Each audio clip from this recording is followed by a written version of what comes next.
What if everything your church told you about money was only half the truth? Not a lie, just dangerously incomplete.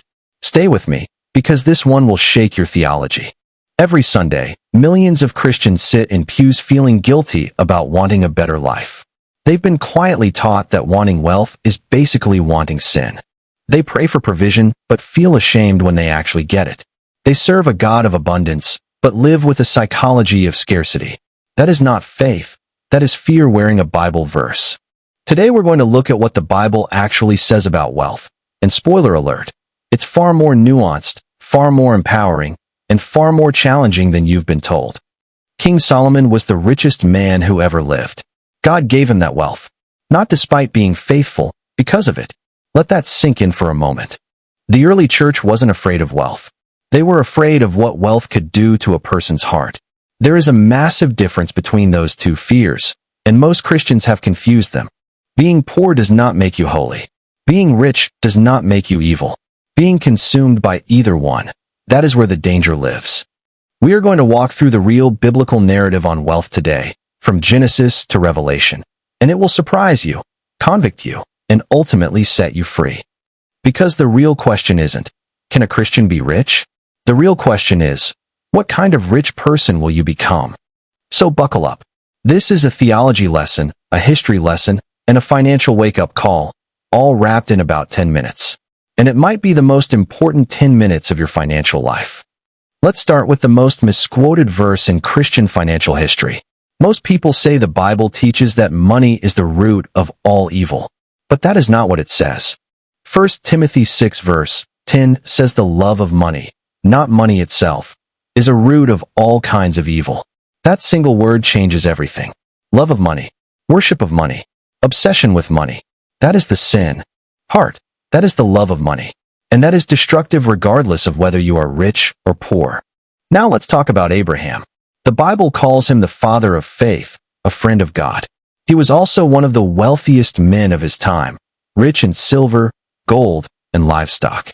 God never told Abraham his wealth was a problem. God simply asked whether his heart was surrendered. The issue was never the asset, it was always the altar.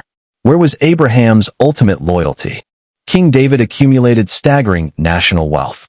He prepared gold, silver, and materials worth billions in today's money just to build the temple. God honored him as a man after his own heart. Solomon's wealth made him so famous that the Queen of Sheba traveled across continents just to see if the stories were true. When she arrived, she was breathless, and she credited it all to God. Job lost everything overnight: wealth, family, health. But the story doesn't end there. After his faithfulness was proven, God restored Job with double everything he had before. God doubled his wealth as a blessing. Jesus met a very rich tax collector named Zacchaeus. He didn't say, "Go give away everything first, then we'll talk." He invited himself to Zacchaeus' house for dinner. The transformation came through relationship, not poverty. Lydia, a wealthy businesswoman in Acts 16, was the first recorded European convert to Christianity. God didn't ask her to abandon her purple cloth business. He asked her to open her heart, and then her home. Joseph went from slavery and prison to becoming the second most powerful man in Egypt. His wealth and authority were divinely orchestrated. He used that position to save millions from famine. Position enables purpose. Here's where history went sideways. In the Middle Ages, certain monastic traditions turned poverty into a virtue, almost a sacrament. They fused Greek Stoic philosophy with Christian theology and called the mix holiness. Thinkers like Tertullian and later certain monastic orders began to associate material wealth with spiritual corruption, often drawing from Plato more than from Paul. And it stuck for centuries. Then came the Protestant Reformation. Martin Luther and John Calvin introduced a radical idea that ordinary work in the world was a divine calling, that your job, your trade, your craft was a form of worship. Calvin specifically argued that economic productivity was a sign of divine favor. Work hard, live modestly, serve God, generate wealth for the community. This was revolutionary.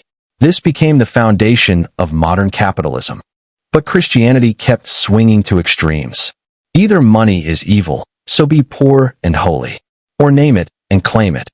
Your faith will make you a millionaire by Friday. Both positions are theological disasters. The Bible presents something far more sophisticated than either extreme. It presents stewardship, the idea that everything belongs to God. You manage it on His behalf, and how you manage it reflects your character. Jesus told a story about 3 servants given different amounts of money. 2 invested and multiplied it. 1 buried it out of fear. The master's rebuke was not for being wealthy. It was for being passive, fearful, and unproductive. And now, the plot twist. The one nobody in church will say out loud. Are you ready? Staying poor on purpose, when God has given you the ability to create wealth, might actually be disobedience. Deuteronomy 8 verse 18 says, "It is God who gives you the power to produce wealth, not the power to survive it, not the power to tolerate it, the power to produce it." That is an active, purposeful gift from God. When you bury your God-given ability to create wealth because you think humility means staying broke, you may be doing the exact thing the wicked servant did in the parable. You are hiding your talent. Every hospital built by Christian missionaries required funding. Every Bible translated required funding. Every child fed, every school opened, every well dug in a village required wealth. Poverty doesn't plant churches. Resource people do. William Wilberforce used his social position, political access, and yes, his financial influence, to abolish the slave trade in Britain. A man with nothing would have had no leverage. God positioned him on purpose. John D. Rockefeller was a devoted Baptist who gave away the modern equivalent of billions to churches, universities, and medical research. He saw his wealth as a trust from God. His money built the University of Chicago. Here's what's really going on. The fear of wealth isn't really about theology for most Christians. It's about a poverty mindset that has been dressed up in Scripture and called humility. But humility and poverty are not the same thing. Humility about wealth says, "Lord, everything I have is yours. Use me as you will." Fear of wealth says, "Lord, please don't give me too much. I might become a bad person." Those are not the same prayer. One is surrender. One is hiding. Jesus did say it is hard for a rich man to enter heaven. He said it is like a camel going through the eye of a needle. Hard, not impossible. And the disciples asked, "Then who can be saved?" Jesus said, "With God, all things are possible." The warning is about attachment, not accumulation. Jesus was talking to the heart, not the bank account. If your wealth owns you, you cannot truly follow God anywhere. But if God owns your wealth, you are free to do anything. So what does a spiritually healthy relationship with wealth actually look like? It starts with purpose. Before you can handle wealth well, you need to know what the wealth is for. Wealth without purpose is just pressure. A biblical framework for wealth has 3 pillars. First, generosity before accumulation. The tithe was not a tax. It was a declaration that God comes first. When you give first, you are saying money does not own me. Second, diligent work as worship. The Proverbs 31 woman bought fields, ran businesses, managed a household, and clothed her family in fine linen. She was called virtuous, not despite her business activity, but through it. Third, wisdom over speed. Proverbs 13 verse 11 says wealth gained hastily will dwindle, but whoever gathers little by little will increase it. The Bible endorses patient, disciplined financial building, not get-rich schemes. Not financial paralysis either. When you are financially stable, you can respond to needs without desperation. You can fund a missionary on your own. You can pay for a stranger's meal. You can fund the dream you prayed about. Wealth expands your capacity for obedience. The rich young ruler walked away from Jesus sad because he had great possessions. Notice, Jesus loved him first, then challenged him. The problem wasn't his money. It was that his money had become his identity. He couldn't imagine himself without it. The invitation today is not to become wealthy. The invitation is to surrender your relationship with money, whatever it is, to God. Whether you have much or little, the question is, who owns it? Who sits on the throne of your finances? You were not put on this earth to survive paycheck to paycheck and call it faith. You were made to build, to create, to multiply, and to give. You were made in the image of a creator God. Creating is not a sin. It is a calling. Today, not next month, not when you figure out your theology completely. Start with one step. Write down what you believe money is for. Then ask, Does my financial behavior match that belief?